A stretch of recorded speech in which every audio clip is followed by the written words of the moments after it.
To the Super Bowl champs, go the spoils. The Eagles will raise their championship banner in Week 1, but who would be the best opponent to take on in that game? We'll debate. Plus, the Eagles threw the ball less than any team in the league last year.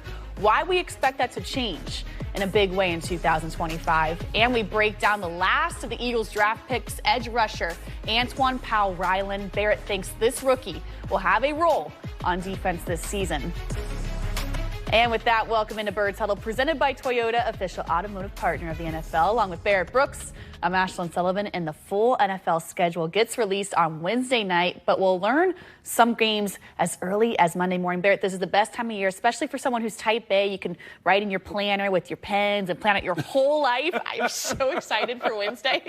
No, you have to have everything the way it's supposed to be. Organized. You see where you're going to be at, but yeah, this is I love this particular season. This is where it all comes down to who's going to play who, revenge games, who's going to go out there and punch you in the mouth, who's going to get punched in the mouth. This is all what you want as far as the schedule coming out and see who you're going to play. I can't wait. And we find out as soon as Monday who that Week 1 matchup is going to be. And as the defending Super Bowl champions, we know the Eagles will open up this season Thursday, September 4th at home. That's right around the corner. Here's a look at the Eagles' opponents for the 2025 season. Loaded schedule here, 11 games against playoff teams from last season. The home slate features playoff rematches against the Rams, the Commanders, plus a game against the Lions. Road schedule, pretty daunting, not going to lie. Yes, it is. Chiefs, Bills, Packers, and Vikings, some of the most notable. But that brings us to our three-point stance presented by Toyota. Number one, we think the Rams would be the best Week 1 opponent for the Eagles. That would be a heck of a way to kick off the 2025 season on NBC. And I know a lot of people are thinking, well, that was one of the toughest games from last year. Exactly. That's the point. Exactly. You want to let everybody know that we're setting the tempo. We're playing against one of the best teams. In fact, it was the best team this team played the second half of last year on their way to the Super Bowl. This is a young Rams team on the defensive side of the ball, and they really put it on as far as, creating pressure on Jalen Hurts. He had to sit back and think about it. These young guys, unfortunately, Brandon Fisk was knocked out the game early, but Jared Verse, after everything he said the week before, he backed it up and came out there and balled when he had to go out there and ball. So it's definitely, one of the toughest defensive fronts we're going to play against this year. That defense is tough. But, on the opposite side of the ball, they may also have one of the best tandem as far as receivers in the league. Devontae Adams takes his talents to the, stays in the West Coast, but he's with the Rams now, and him and Puka Nacua, those two together might be a top 7 as far as, these guys can come in and play together as wide receivers. So you have a quarterback in Matthew Stafford that can, he can hose it. He can get that ball out there, and he's very, very good at breaking down our defense. So, this is what you want. Iron sharpens iron. You want to show everybody, yes, we are the best team in the NFL, and they're going against a team that's pretty good also. Right, and Devontae Adams really taking the place of Cooper Kupp in that game, and that game was so about the snow. We talked about it all week long, and it wasn't really an excuse, but, opening kickoff, there's not going to be any snow. But Matthew Stafford, I don't think, got enough credit for the way he played in that game for the Rams here at Lincoln Financial Field. Yes. He sliced and diced that secondary to the point where it was that final drive, and we were getting pretty nervous here. Yeah, if it wasn't for Carter making the play that he made, that was a pivotal play. Those two plays in a row to virtually end the game was him putting pressure and getting the sack, and then turning right back around, getting pressure, and then turning around and making them throw early. Puka Nacua had a little drag right across the field, and there wasn't a lot of people around him. So needless to say, it was a great position for him to go out there and make a play, and we might not be singing what we're singing right now, if he would have caught that ball. Right, and the great playoff rematch it would be if the Eagles were to open up against the Rams Week 1. And that leads us to number 2, what the Eagles are going to have to do. The Eagles' passing offense will be elite in 2025. Last year, there were many questions, a lot, about the air attack throughout the season. The Birds threw the ball less than any team in the league and finished the year 29th in passing yards per game. The only teams with fewer passing yards, not good company here, Panthers, Bears, and Patriots. However, they were 5th in passer rating. So when they did throw the ball, they threw it very effective, very successful. And you think now this is going to be a huge topic going into training camp. How are the Eagles going to get more passing attempts? Because you can't just run it back the way you did last season, Barrett, and pound Saquon Barkley again. No, absolutely not. And teams, they're going to go out there and try to do what the Kansas City Chiefs did and make Saquon Barkley a non-factor in the game. Well, him being out there is a factor, but they're going to have to pass the ball and be very efficient like they were in the Super Bowl in order for us to win more games and get to that Super Bowl. But, man, we had 2 great weapons. A.J. Brown, come on now. Devontae Smith, two of the best receivers in the league. In fact, they may be one or two as far as the best tandem in the league. We just talked about the Rams. How about our guys? I love the way they play. And then our third receiver is not really a wide receiver, but I think, since we're going to keep Dallas Goedert's talents here in Philadelphia, this is great for us also. He will be the number 3 receiver.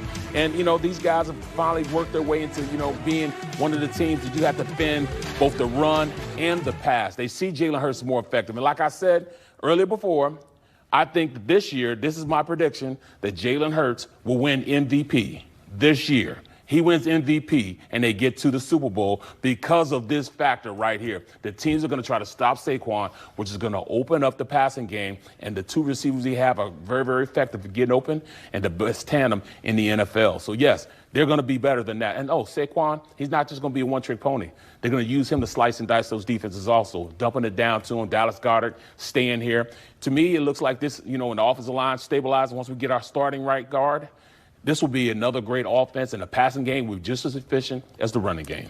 I'll tell you what, last year, right around this time, Barrett made a hot take about Saquon Barkley, that the Eagles were going to win the Super Bowl. And we played this clip back a good 5 times this season. Not nearly enough. So I'm honored that I'm on the show with you, that if this works, that we're going to play this back another 5 times. But I agree with you, especially with Saquon Barkley. Training camp last year, we saw him so much in the passing game. Right. And the entire year I wondered, why are they not implementing him more in the passing game, even for check down situations? I think that's a wrinkle in this Eagles offense that has yet to kind of been uncovered here. No question. Those little check downs, getting the ball to him, that's now a weapon. Now you get him the ball faster and out in space where he can use those talents. And then also run the screen game, slow screens in the middle of the field. Get the ball to him there, too. Yes, interesting stuff. We'll see if Barrett's prediction comes true in about 7 months from now. Here we go. Stay tuned. Number 3, a contract extension for Reed Blankenship should be the Eagles' next order of business. They extended Cam Jurgens, of course, this offseason, picked up Jordan Davis's 5th-year option. But there isn't a whole lot left to be done, but this is something on the checklist. Keeping Reed Blankenship long-term, I think we all can agree,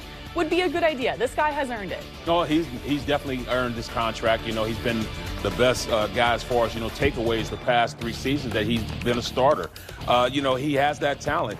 But he's not going to get like the contracts you see the Derwin Jameses and Antoine Winfield, like that.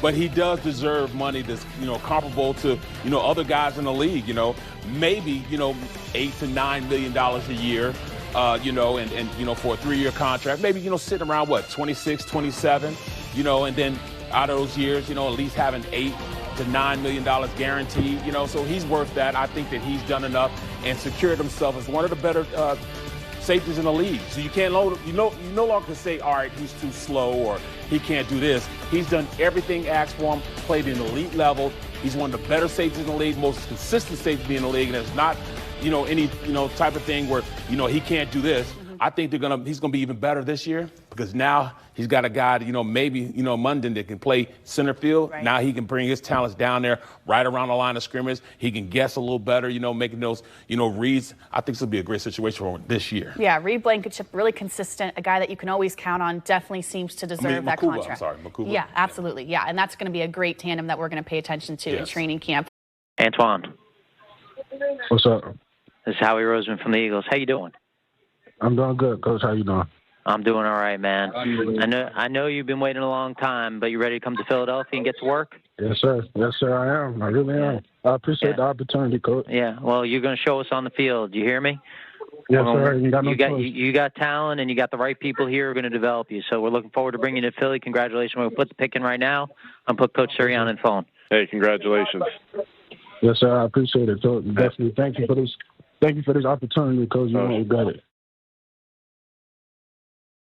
That was Antoine Powell, Ryland, the Eagles' 10th and final draft pick in the 2025 class, getting the call from Howie Roseman, and the edge rusher out of Virginia Tech. Had to wait until late on day 3, but he's a guy Barrett likes a lot. A great opportunity here. Let's take a look at his profile for Powell Ryland. 6'3", but 258 pounds, so a bit of a bigger body here. The knock has been his short arms, but it hasn't stopped him really from getting to the quarterback. Last season, he was 3rd in the country in sacks, and no player in college football had more sacks combined over the last two seasons than Powell Ryland. So, Barrett, why did he get such great production in college and fall so late in the draft? Everybody thinks about these measurables things that, lock this guy into he's already, hit his ceiling. He won't be able to, come out and play in the league like that, Those numbers in the the short Olympics, when I say shorts Olympics, that means nothing.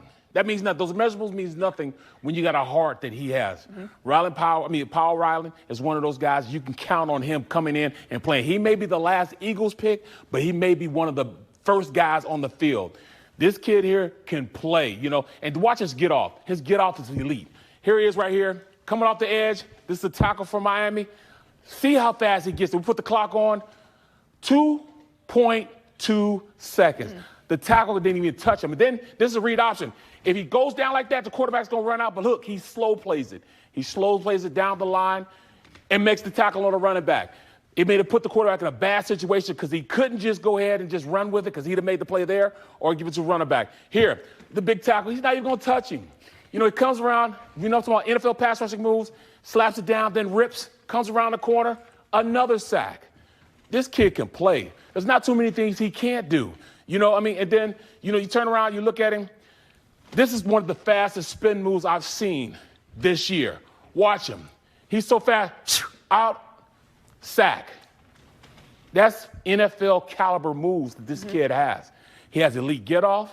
He has elite pass rushing moves. Given an opportunity in this defense, Vic Fangio can make this guy a star. Right.